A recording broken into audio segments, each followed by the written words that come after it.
राष्ट्र सर्वप्रथम, राष्ट्र सर्वप्रथम, राष्ट्र सर्वप्रथम, राष्ट्र सर्वप्रथम। पश्चिम बंगाल में विधानसभा चुनाव के नतीजों के सामने आते ही राज्य के विभिन्न हिस्सों में बड़े पैमाने पर हिंसा की खबर आने लगी। बीजेपी का आरोप है कि चुनाव में अप्रत्याशित जीत के बाद टीएमसी के समर्थकों ने जगह जगह पार्टी कार्यकर्ताओं पर हमले शुरू कर दिए हैं।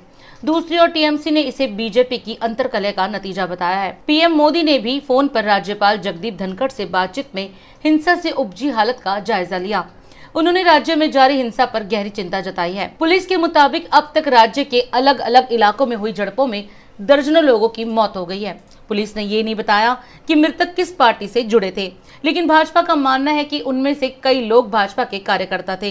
वहीं केंद्रीय गृह मंत्रालय ने इस पर गहरी चिंता जताते हुए राज्य सरकार से इस मामले पर रिपोर्ट मांगी है। तो वहीं इसी मुद्दे को लेकर गुरुवार को भाजपा के दिल्ली प्रदेश कार्यालय में दिल्ली प्रदेश अध्यक्ष आदेश गुप्ता ने अपने समर्थकों के साथ बंगाल में हुई हिंसा के खिलाफ प्रदर्शन किया। ममता बनर्जी होश में आओ, ममता बनर्जी होश में आओ, होश में तुमको आना होगा, होश में तुमको आना होगा।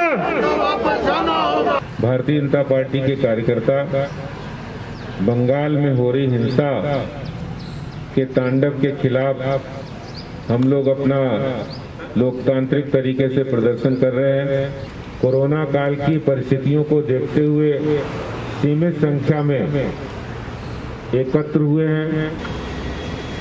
जब से पश्चिम बंगाल में चुनाव की प्रक्रिया समाप्त हुई है, तब से लेकर बंगाल के अंदर भारतीय जनता पार्टी के कार्यकर्ताओं को, भारतीय जनता पार्टी के कार्यालयों को लगातार तृणमूल कांग्रेस के उपद्रवी तत्वों के द्वारा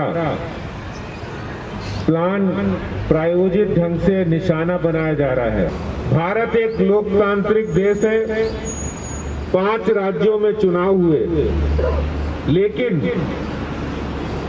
आसाम में भारतीय जनता पार्टी जीती, वहां पर शांति होती है।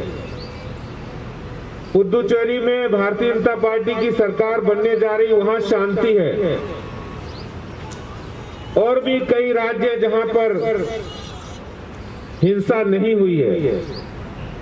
और पश्चिम बंगाल में जो हिंसा का तांडव तृणमूल कांग्रेस के द्वारा रचा जा रहा है, आज भारतीय जनता पार्टी के कार्यकर्ता पूरे देश में पश्चिम बंगाल के तृणमूल कांग्रेस के गुंडों के द्वारा की जा रही कायराना हरकत के खिलाफ एक मजबूत दीवार की तरह खड़े हुए हैं। और हम उन सभी पश्चिम बंगाल के कार्यकर्ताओं के समर्थन में एक चट्टान की तरह खड़े हुए हैं, जिन्होंने भारतीय जनता पार्टी का इस लोकतांत्रिक प्रक्रिया में समर्थन किया। ममता बनर्जी जी को ये भूलना नहीं चाहिए कि जिस समय कम्युनिस्ट शासन था, उस समय उनके ऊपर जब कम्युनिस्टों ने जब अत्याचार किए थे, तब वो त्राही त्राही कर रही थी। और उस समय भारतीय जनता पार्टी के केंद्रीय नेतृत्व ने उन्हें बचाया था। अगर इस लोकतंत्र की रक्षा के लिए भारतीय जनता पार्टी ऐसा कर सकती है, तो लोकतंत्र की रक्षा के लिए भारतीय जनता पार्टी के कार्यकर्ताओं की, निर्दोष कार्यकर्ताओं की रक्षा के लिए पूरे देश के भारतीय जनता पार्टी के कार्यकर्ता ममता बनर्जी को ईंट का जवाब पत्थर से भी दे सकते हैं। हम लोकतंत्र में विश्वास रखते हैं। इस कोरोना काल की ऐसी परिस्थितियां हैं, हम पूरी मजबूती के साथ ऐसे निर्दोष कार्यकर्ताओं के साथ खड़े हुए हैं।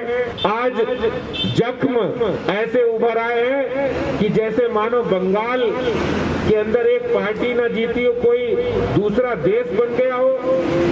और इस तरह की हिंसा तृणमूल कांग्रेस के द्वारा की जा रही है, इसको भारतीय जनता पार्टी कड़े शब्दों में निंदा करती है।